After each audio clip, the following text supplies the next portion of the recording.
For 2 million people in India, this is their home.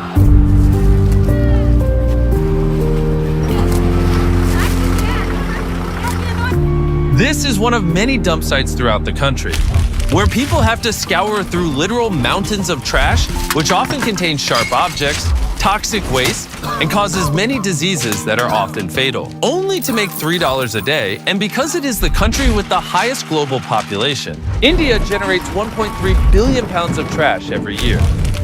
And the increasing wealth disparity between the rich and poor means that millions of people rely on sorting and selling this waste in order to simply survive, forcing them to stay trapped in this cycle. This is simply devastating. I knew when we picked this project that this was going to be difficult, but I had no idea how heartbreaking it was going to be here and witnessing this firsthand. This is just unlike anything I've ever seen. Being a new father and having to see children working in an environment like this just absolutely destroys me. And I don't really know how to describe it. It's not okay. As human beings, we can do better than to allow stuff like this to happen. But the dump sites aren't the only problem. A large amount of the population live in these urban slums. The poverty and the living conditions here are extremely harsh. People have been forced to build their houses right next to a railway track. We just met a woman, Baharjan, that lost her legs because she got hit by a train on a misty winter morning. If I'm being honest, this is one of the most heart-wrenching videos we've ever had to make. And although this problem seems almost impossible to overcome, there is an organization making a difference. Meet Shafkat. In a country like India, the way poor people are treated, they face a social taboo because they're dealing with dirt and garbage. So people consider them as a dirt and garbage. Shafkat is the managing director of Til Jala Shed, an organization started 36 years ago by his father Alamgir, who worked in these slums as a waste picker for many years. But he was one of the first and very few people who could read and write in the community. He became a school teacher and quickly realized how many opportunities opened up for him with literacy. And so in 1987, he made it his mission to put every vulnerable child in a classroom. Any human being, they have their birthrights to get right to work, right to food, right to education. Poverty has no time. They are struggling each and every day. Because they did not have education, young students going to crime. We have to bring those opportunities at the doorstep for these children. One of these children is Akbar, a boy born into a society of waste. Growing up, he had no choice but to scavenge trash alongside his family, just to earn enough money to live. That meant a life with no education, no security, and most sad of all, no prospects for a brighter future. 6 months ago, roughly, his father passed away, and that created a lot of pressure on the family. Now his mother is on her own, and it is very, very difficult for the entire family now with all those children. Akbar didn't choose this life of child labor, of poverty, of pressure no child should ever have to endure.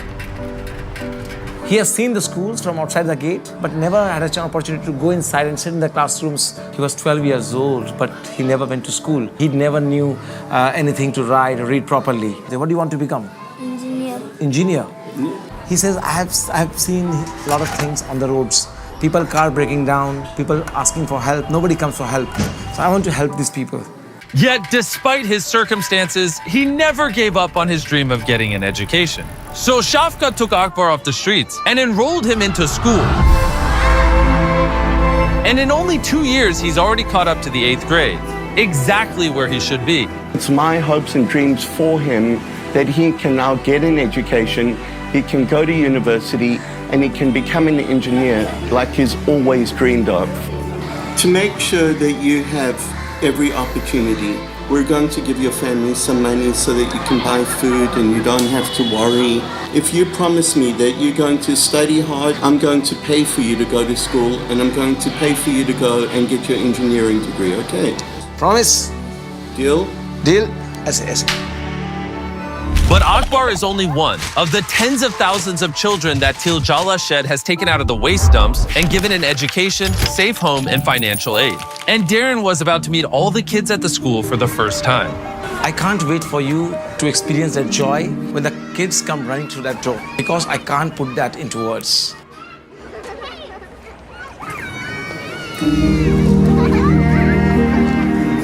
Shed has put 20,000 children on a path to a better life. That's one organization making a huge difference. And it's not just those 20,000 lives. It's the families of all of those 20,000 people who will be born into a society that's more open and gives them much more opportunity. When you open a school door, you close the jail door.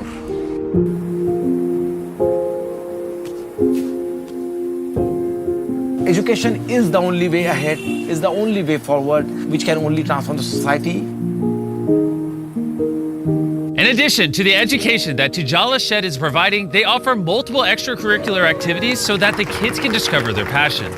They have artistic talent hidden, so always we try to explore their talent. We have included sports, we have included taekwondo classes, we have included computer learning, guitar classes, piano classes, and a lot more.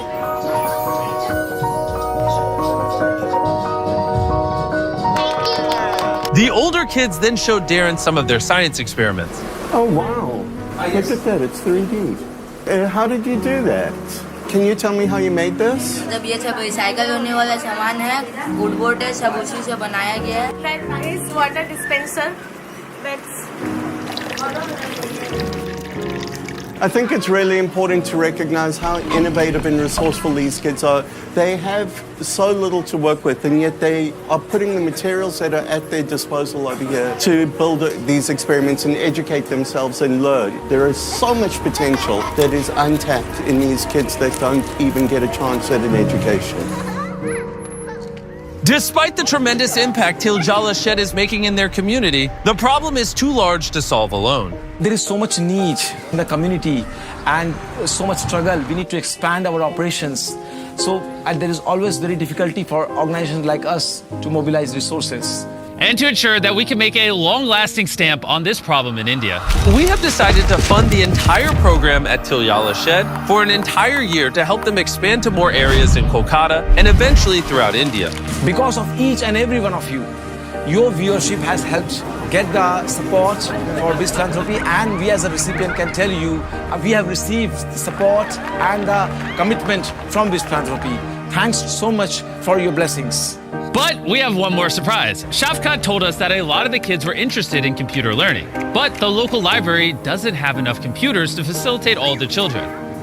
So we decided to help. We also wanted to do a little more, so we bought you some computers. There are hard days, there are challenges, but this is the job of the social activists to find the strategies, to find the ways to overcome them. That whatever difficulties and challenges come, that will be removed. But we're not done just yet. Earlier at the dump, Shafka introduced Darren to Moesh and Adir, two brothers who had been working as trash pickers since they were 13 years old. They start very early in the morning, so it's like a 12-13 hours work, and they have very big families. यही काम हम लोग कर रहे हैं. चुनू के बच्चा लोग को सरकारी में पढ़ा रहे हैं और यही सब कर रहे हैं. Mohesh told Darren how he has to sift through garbage for hours every day, and he does this with the dream that eventually he will finally have enough to send his children to school. $5-6. It's very difficult for a rat picker family to run on just a small amount. Mohesh then invited Darren to his home to meet his family and learn more about the struggles he faces at home. It's unbearably hot in here, and it's not even the hottest part of the summer. It's actually the end of the winter, and it's already stiflingly hot in here. The heat makes it extremely challenging for Mohesh to prevent the food from spoiling, sometimes leaving him and Adir with no other choice but to work without eating, making it nearly impossible to keep up with this demanding work. You know, to see how hard you work so that you can take care of your family, we want to help you a little bit. We're going to buy you a fridge that works. What I want to do as well, when your child is a little older, we want to put them in a proper school. We'll pay for it, okay? You're welcome, my brother. When Bees Philanthropy first started taking donations, we had not done a single international project, nor had we ever announced that we'd be doing any. But in the first week, the country that made the most donations to Bees Philanthropy was from India. This demonstrates the extraordinary kindness and generosity of the Indian people. And ever since then, it's been a high priority for me to come here with Beast Philanthropy and reciprocate the extraordinary generosity that they have shown to us. I want to give a massive shout out to the Smith Brother Family Foundation. When Darren found out that many of the kids in the program don't eat every day, he reached out to some old friends of his and they made a very generous contribution that will help us feed over 80 families for 2 years. Thank you guys for being awesome.